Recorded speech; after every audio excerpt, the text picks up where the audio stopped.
ఉద్దేశించి సూతమహాముని ఇలా చెప్పారు.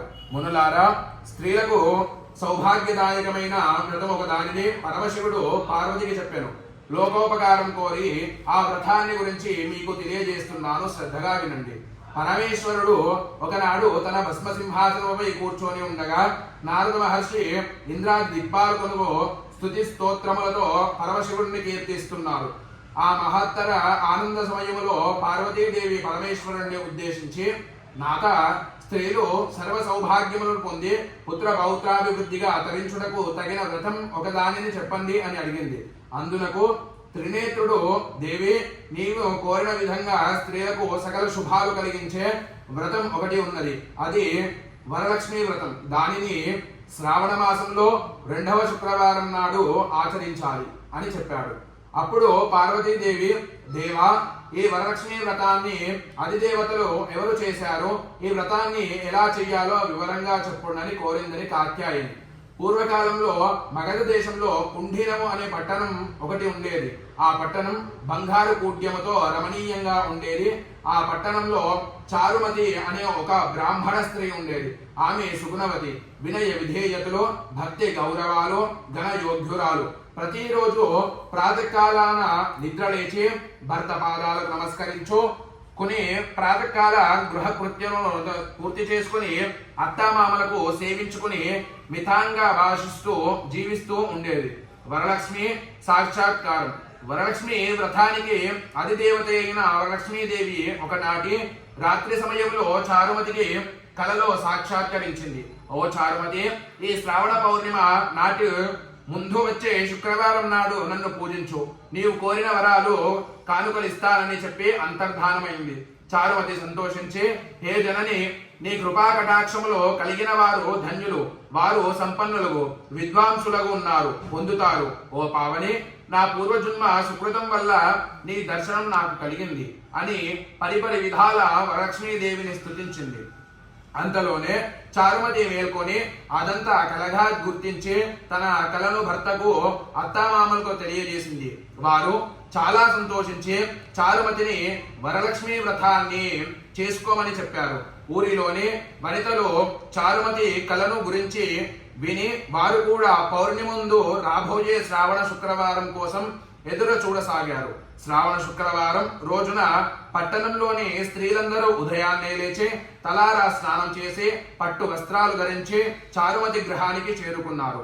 చారుమతికి గృహంలో మండపం ఏర్పాటు చేసి ఆ మండపంపై బియ్యం పోసి పంచపల్లవాలైన రావి, జువ్వి, మర్రి, మామిడి, ఉత్తరేణి మొదలైన ఆకులతో కలశం ఏర్పాటు చేసి వరలక్ష్మీదేవి సంకల్ప విధులతో సర్వమంగళ మాంగళ్యే శివే సర్వార్థ సాధికే శరణ్యే త్రయంబకే దేవి నారాయణి నమోస్తుతే అంటూ ఆహ్వానించి ప్రతిష్ఠించింది.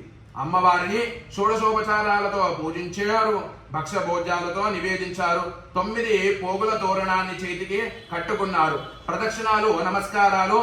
మొదటి ప్రదక్షిణం చేయగానే గాలి అదే గల్లు గల్లునా మ్రోగాయి. రెండవ ప్రదక్షిణం చేయగానే హస్తాలకు నవరత్న ఖచ్చిత కంకణాలు దగదగా మెరుగసాగాయి. మూడవ ప్రదక్షిణం చేయగా అందరూ సర్వాభరణ భూషితులయ్యారు. వారు చేసిన వరలక్ష్మి వ్రతం ఫలితంగా చారుమతి గృహంతో పాటు ఆ పట్టణంలో ఇతర స్త్రీల ఇల్లు కూడా ధనకనక వస్తువాహనాలతో నిండిపోయాయి.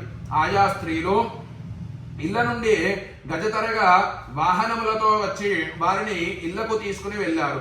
వారంతా మార్గం మధ్యలో చారుమతిని వేణోళ్ళ పొగుడుతూ ఆమెకు వరలక్ష్మీదేవి కలలో సాక్షాత్కరించింది.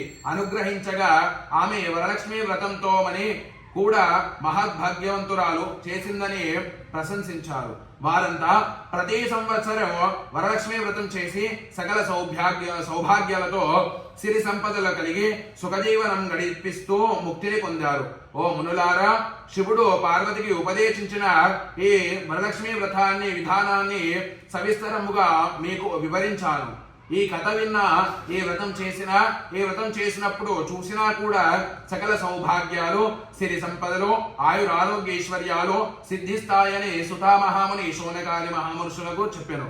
ఈ కథ విని అక్షతలు శిరస్సుపై వేసుకోవాలి. ఆ తరువాత ముత్తైదులకు తాంబూలాలు ఇవ్వాలి. అందరికీ తీర్థ ప్రసాదాలు ఇచ్చి పూజ చేసిన వారు కూడా తీర్థ ప్రసాదాలు తీసుకోవాలి. అమ్మవారికి పెట్టిన నైవేద్యాన్ని తినేయాలి.